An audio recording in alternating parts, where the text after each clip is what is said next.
I tried to do a video when no one's home, and then my mom and Johnny come back.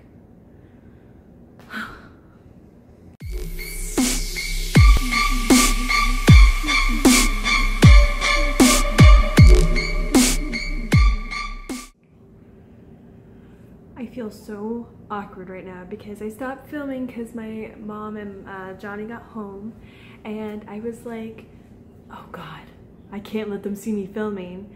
So I take off the hat and I like take down my whole setup. I was like, I'll film when they're outside because they go outside every night, and now they're in the garage watching me film. So awkward.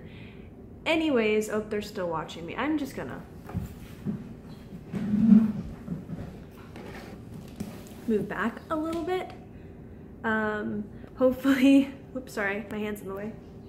My friends are supposed to come over tonight too, so hopefully they don't just show up while I'm filming a video in my front room and I'm just like they all know I do YouTube, but they kind of think it's a joke, so I'm just kind of like, I hope you guys don't, like, I don't know. I feel weird doing it in public. I don't know, it's just weird.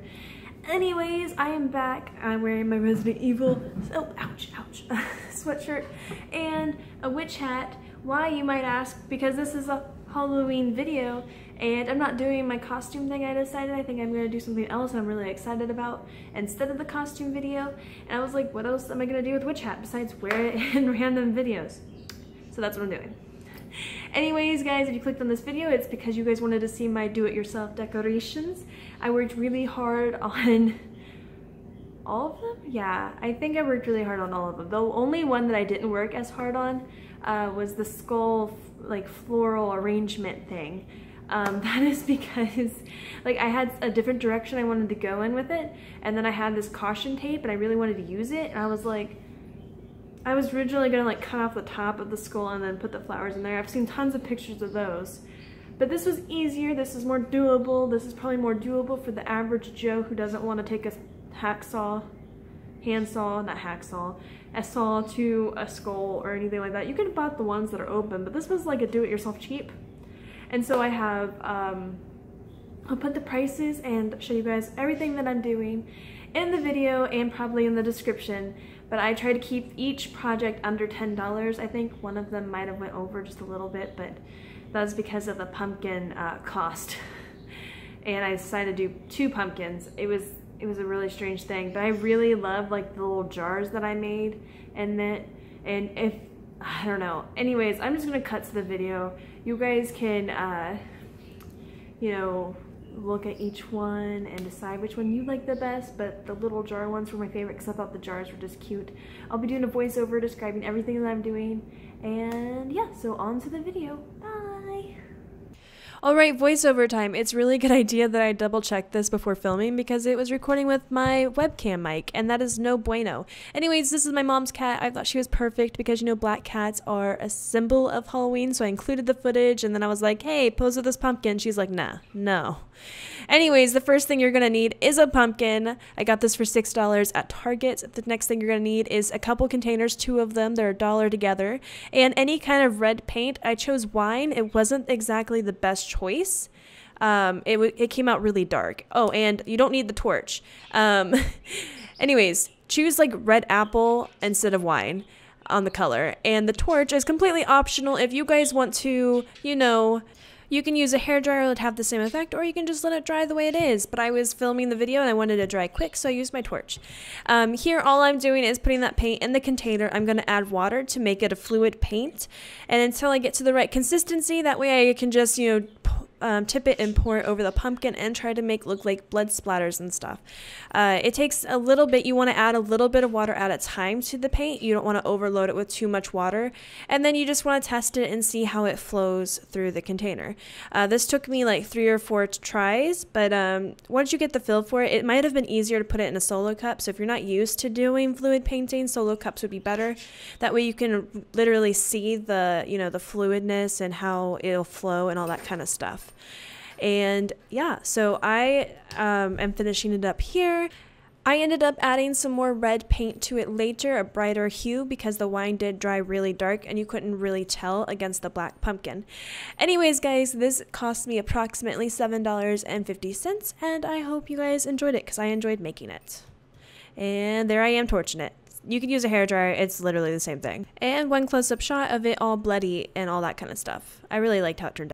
I think this one was one of my favorite ones to do. First, you'll need a workspace, something you don't mind getting paint on. Second, you're going to need some kind of container. I got these ones from Target. I thought they were adorable. They are, but you'll want bigger containers if you want to hide the copper wiring. Next, you'll need paint brushes. I already had these on hand, but they're approximately $2 to $8. And then you're going to need 4 different kinds of paint: orange, white, black, and green. Green was added later because I didn't realize I needed it. And I was like, oh, I need green.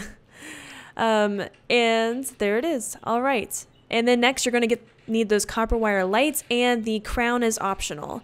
So total it's between $9 and $15 depending on if you didn't have all these supplies already. But I had, more expensive paints, so I suggest just getting the Deco Art ones. They're 50 cents at Walmart or 79 cents at Hobby Lobby, I believe. So first, all I'm going to do is, I don't know why I just put this little bit of paint on my little canvas thing, because I'm just like, that's not gonna do me any good. But I'm just painting the outside of each of these containers, one in orange and one in white. If you are using something like craft paint like I am for the orange, which by the way, the orange color that I chose was pumpkin orange, I suggest a couple coats because it does paint on very thin. If you have Master Touch or Basics, or Liquitex Basics, you can definitely tell the difference as you see when I'm putting the white one on the second jar, the coverage and how it's not so transparent. That is all due to the kind of paint you buy, but there's nothing wrong with craft paint. It's just going to take a couple more coats. I also didn't put this in the original supply list, but I am filming a video and I do try to speed up the process. So if you wanted to speed up the drying process, you can definitely use a hairdryer or a torch, or just let it dry all on its own. I wanted to put a second coat on right away, so I went ahead and dried it with a hairdryer, and as you can see, this is the second coat. For the orange, I think I did a total of 3 to make sure that it was all evenly spread across the jar. This was the hardest part for me while painting these, was to paint the green rim around the jar. It seems silly, but to get underneath the lip of it was really hard for me. Oh, and this is if you look at my phone, you can definitely see my reference photo. This was also hard. I ended up just outlining it with black later and just filling it in as I went and fixing up and doing touch-ups. The only suggestion I can do say for this one is to just commit, because if you sit there and try to make it look perfect, you're just going to spend hours on a face. And I'm kind of a perfectionist. So I just committed, and I think they ended up cute either way. So, and look at his little ghost face. It's definitely not even, but I think that adds character to it. It was a lot easier to do the ghost than it was the pumpkin, because I made his mouth too far down. I ended up erasing his nose later and putting his nose farther down in between his eyes and his mouth evenly so that he didn't look so funny. Oh, just look at that nose and that mouth. It would have been fine if I had the mouth just a little bit higher, but I was so worried about getting the shape and stuff. And oh, look, you can see my reference photo again. Oh, look, there he is, all smiley and stuff with his new nose. I didn't include this in the final cost of the project because it's optional. You do not need this, but I like how it added gloss to each of them. And I'm actually just obsessed with Mod Podge, let's be honest.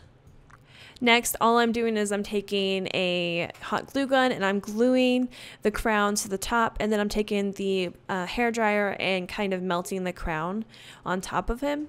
And that was just to create kind of the stem of the pumpkin. I thought it was kind of cute. I kind of wish that I did paint the brown little lid, but it matched the other one, so that's why I kept it. And look, there they are with their lights on. I do regret not buying big enough containers because the lights didn't fit inside them.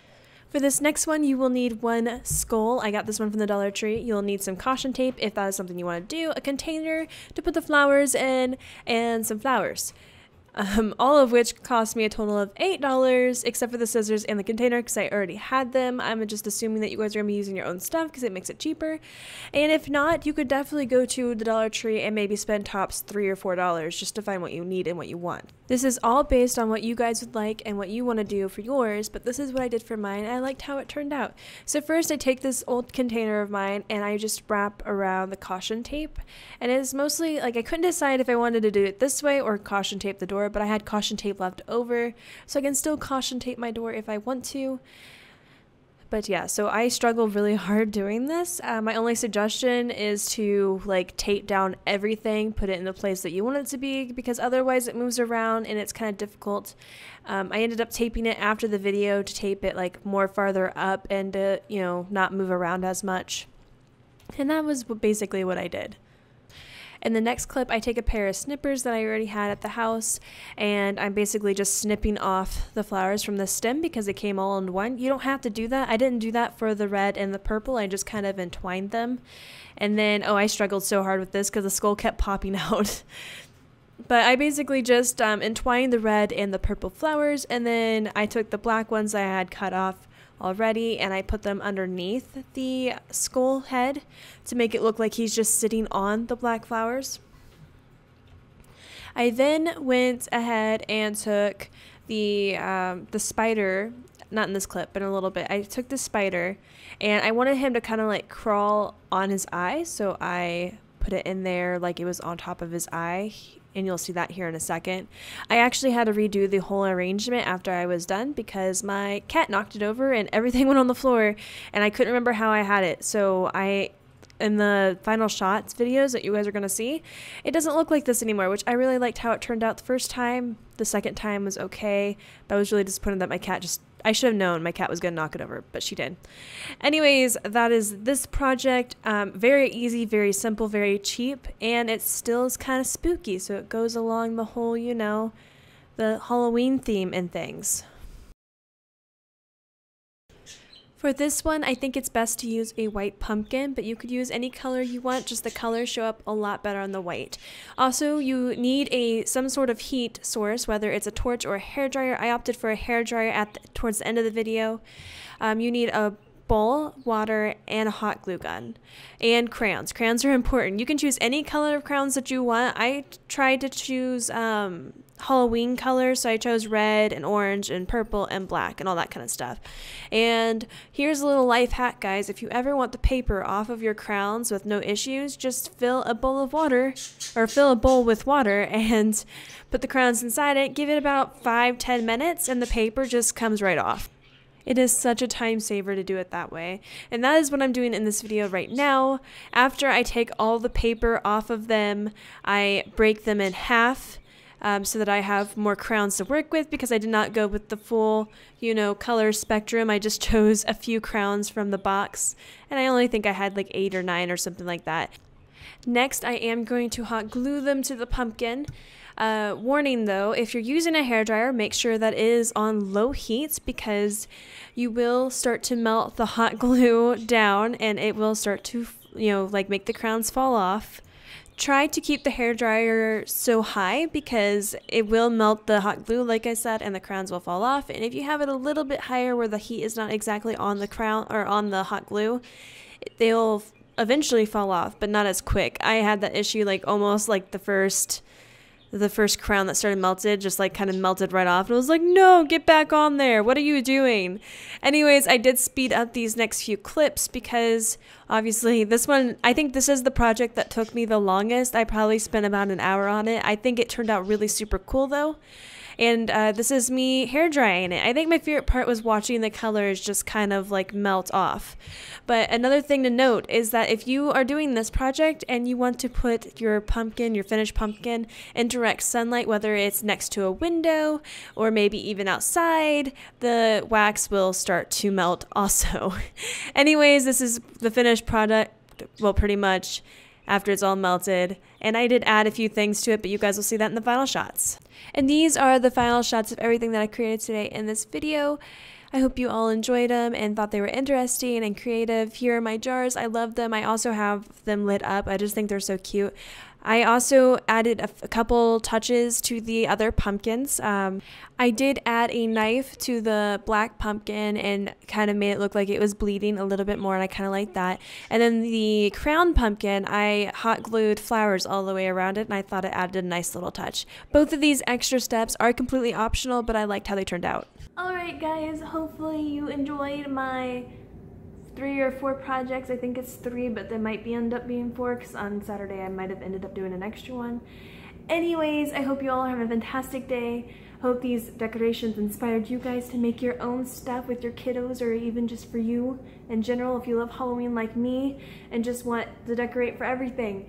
Anyways guys, I'm going to go ahead and go. I hope you all have a fantastic day. Press that like button if you like this video. Press that subscribe button if you want to be part of the community, part of the family. Watch more videos because I make a video Monday through Thursday, sometimes on Friday, except in the month of October where I've been doing a video every day this month for you guys. Anyways, I'm losing my voice. I'm gonna go ahead and go. I hope y'all have a fantastic day, and I'll talk to you guys later.